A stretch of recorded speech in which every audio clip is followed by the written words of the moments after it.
आज हम करेंगे क्लास 10th की मैथमेटिक्स के चैप्टर 10 सर्कल की एक्सरसाइज 10.2 का क्वेश्चन नंबर 2। क्वेश्चन नंबर 2 में हमें ये आकृति दी हुई है। इसमें आपका केंद्र पर एंगल बना हुआ है 110 डिग्री। दिख रहा है ना सभी को। हमने निकालना कौन सा एंगल है, P T Q. P T Q यानी हमने ये वाला एंगल निकालना है मैडम जी, ठीक है। क्या निकालना है, एंगल पी टी क्यू यानी ये वाला एंगल निकालना है। अब देखो यहाँ सबको दिखाई दे रहा होगा कि ये जो सर्कल में आकृति बनी हुई है इसकी 4 साइडें दिख रहा है ना सभी को। 4 साइडेड फिगर कौन सी होती है, क्या बोलते हैं उसको,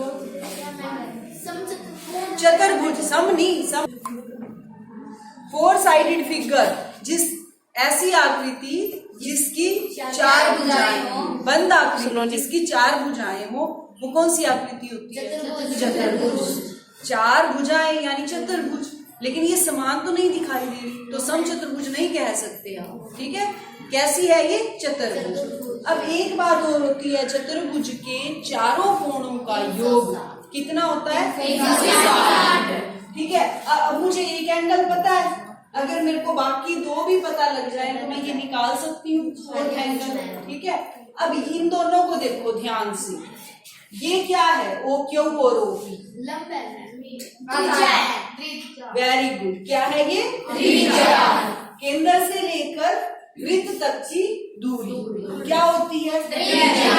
ये भी आर और ये भी आर, ठीक है। और आपको मैंने प्रमेय करवाई थी 10.1 कि त्रिज्या स्पर्श रेखा पर लंब होती है। ये स्पर्श रेखा है, देखो ये भी स्पर्श रेखा स्पर्श कर रही है ना वृत्त को एक बिंदु पर, तो ये स्पर्श रेखाएं हो गई पीटी और टीक्यू।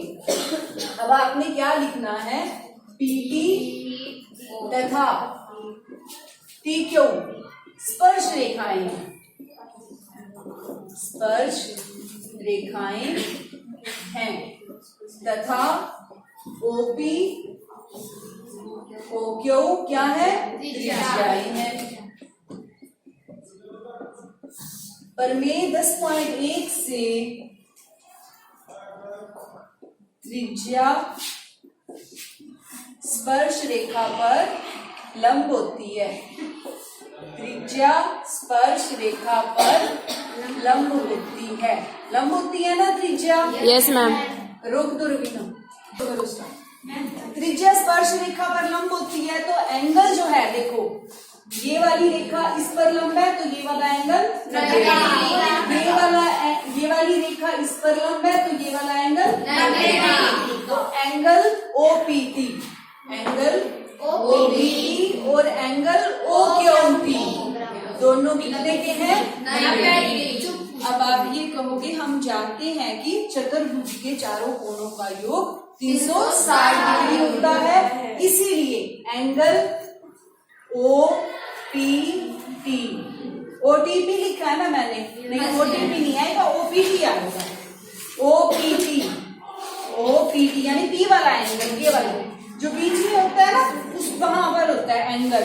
और angle PT Q, PT Q देखो, पहले मैंने ये एंगल लिखा है, अब ये लिखा है, अब ये लिख रही हूँ, T Q O, T Q O. अब Q O P plus angle Q O P, चारों एंगल हो गए 360 डिग्री, ठीक है। ओपीटी और ओ क्यू पी दोनों कितने के हैं, 90। ये 90, ये भी 90, ये हमने निकालना है पीटी क्यू और क्यू ओ पी 110। अब ये निकाल लो आप, ठीक है। 90 और 90 180, 180 और 90 PT Q plus 200 equal to 360। PT Q 360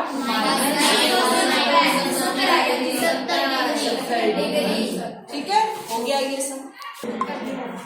question number 3, यदि एक बिंदु P से O केंद्र वाले किसी वृत्त पर 2 स्पर्श रेखाएं हैं, PA और PB। अब देखो स्पर्श रेखाएं 2 है ना, इसका मतलब स्पर्श जो बिंदु होगा वो वृत्त के बाहर होगा, क्योंकि दो रेखाएं स्पर्श कब होती हैं, दो स्पर्श रेखाएं वृत्त पर कब बनती हैं, जब बिंदु बाहर होता है। ठीक है, तो मैंने वृत्त बनाया, वो उसका केंद्र और P एक बिंदु बाहर लिया। ठीक है, और मैंने ये PA और PB, ये बिंदु A ले लो, ये बिंदु B। समझ आ गई इतनी? अब ये कह रहे हैं PA और PB स्पर्श रेखाएं परस्पर 80 डिग्री के कोण पर झुकी हुई है, यानी इन दोनों में स्पर्श रेखाओं में कोण आपस में कितना बनता है, 80 डिग्री। हमने निकालनी है POA। देखो अब O से A को मिला दो, ठीक है, और O से B को भी मिला दो, ठीक है, ये त्रिज्या है ना हमारी, और मैंने एंगल निकालना है POA, यानी इसको मिलाना पड़ेगा, है ना, तभी बनेगा ना एंगल POA। ये वाला एंगल हमने निकाला, ठीक है। अब आपने ये रचना करनी है, क्योंकि O और P को आपने मिलाना, ठीक है। हर एक में प्रमेय 10.1 लगेगा। त्रिज्या स्पर्श रेखा पर लंब, अगर त्रिज्या स्पर्श रेखा पर लंब होती है तो ये 90 डिग्री का कोण, ये 90 डिग्री का, ठीक है, ये 90, ये 90, ये 80, ठीक है ना। 3 कोण पता लग गए हमारे को, रह गया कौन सा, ये पूरा कोण, है ना। अगर ये पूरा हमें पता लग जाए कोण, तो उसका आधा कर सकते हैं हम, लेकिन अब हमें क्या पता कि उसका आधा ही होगा, हमें क्या पता ये दोनों कोण बराबर होंगे। तो इसके लिए हमें पहले क्या करना पड़ेगा, हमें इन दोनों त्रिभुजों को सर्वांगसम दिखाना पड़ेगा, क्योंकि अगर दो त्रिभुजें सर्वांगसम होती हैं तो उनके कोण और भुजाएं बराबर, ठीक है ना, CPCT से। इसीलिए हम क्या करेंगे, इन दोनों त्रिभुजों को हम पहले सर्वांगसम दिखाएंगे, उसके बाद फिर हम ये पूरा एंगल निकालेंगे, और उसके बाद उस एंगल का हम क्या कर देंगे, हाफ, 1/2 कर देंगे ना, तभी उसके 2 बराबर पार्ट होंगे, ठीक है। अब हम सबसे पहले क्या करेंगे, इन दोनों त्रिभुजों को, यानी एंगल, ये त्रिभुज OAP, देखो इसको OAP और त्रिभुज OBP, इन दोनों को लिखते हैं, त्रिभुज OAP तथा त्रिभुज OBP में। अब देखो OP दोनों में है ना, 90 डिग्री का कोण दोनों में है, ठीक है। तो लिखो यहाँ पर राइट एंगल लिख लो सबसे पहले, एंगल OAP बराबर एंगल OBP बराबर 90 डिग्री, ठीक है। अब OP बराबर OP, ये तो घनिष्ठ हो गई, R हो गया, R राइट एंगल, H यानी हाइपोटेन्यूज, है ना, करण हो गया ना, 90 के सामने करण बराबर हो गया, S यानी एक साइड कौन सी इक्वल है दोनों त्रिभुजों में, OA और OB, दोनों त्रिज्याएं है ना, तो त्रिज्याएं बराबर होंगी, है ना, त्रिज्याएं। अब कौन सा रूल लगा यहाँ, RHS नियम से त्रिभुज OAP सर्वांगसम होगी त्रिभुज OBP की, ठीक है, समझ आ गई। अब अगर ये दोनों त्रिभुजें सर्वांगसम हो गई हैं, तो जो O वाला एंगल है, यानी एंगल AOP और दूसरी त्रिभुज में एंगल BOP, यानी O पर बना एंगल की बराबर होगा बाय CPC, ठीक है। Corresponding parts of congruent triangle, ठीक है, इक्वल हो गए संगत त्रिभुजों के संगत भाग, सर्वांगसम त्रिभुजों के संगत भाग बराबर हो गए। अब हम एंगल निकालेंगे, कौन सा, O वाला, यानी AOB अगर हम निकाल दें तो हम POA निकाल सकते हैं और POB भी निकाल सकते हैं, आधा करके, ठीक है। अब देखो एक चीज नोट करो, यहां से जो ये वाली रेखा है, एक रेखा हो गई OA, एक हो गई OB, और तीसरी हो गई BP, और चौथी हो गई AB। अब आप देखो, अगर मैं इसको 4 त्रिभुजों वाली आकृति बन रही है ना, 1 2 3 4, चार त्रिभुजों वाली आकृति को हम क्या कह सकते हैं? चतुर्भुज। ठीक है, और बंद आकृति भी है, इट मीन्स हम इसको चतुर्भुज कहते हैं और कहेंगे।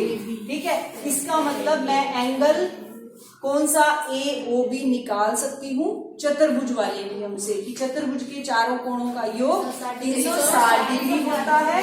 इसीलिए एंगल कौन कौन सा, सबसे पहले लिखो angle OAP plus angle APB plus angle PBO plus angle BOA। ठीक है, आपका जो बीच वाला पोर्शन है ना वो इधर उधर नहीं होना चाहिए।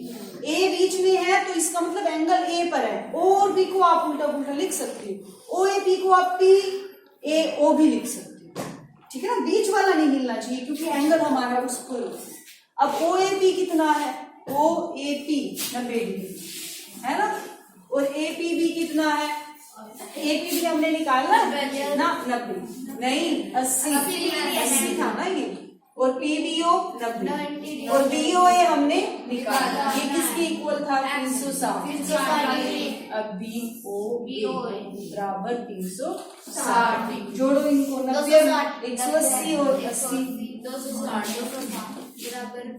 AOB लिखो या BOA। अब POB निकाल लो, 360 माइनस 260 100 आ गया। यानी ये पूरा एंगल कितना हो गया? 100 का। ठीक है ना, पूरा एंगल। तो अब हमें पता ही है कि ये दोनों एंगल बराबर है ना। इसका मतलब एंगल AOP और BOP बराबर है, इसका मतलब हम इसका हाफ कर सकते हैं, है ना। तो एंगल AOB बराबर angle AOP plus angle BOP। ठीक है, AOP कितना है? 100 डिग्री, और AOP और BOP बराबर है। ठीक है, हमने निकालना कौन सा था? POA ना, यानी AOP। तो AOP प्लस BOP की जगह भी मैं लिख देती हूँ AOP। तो ये 2 AOP। ठीक है, बराबर 100 डिग्री। 100/2 हो गया ये एंगल AOP। कितना आ गया ये? 50 डिग्री। यही निकालना था। ठीक है, हो गया। कितने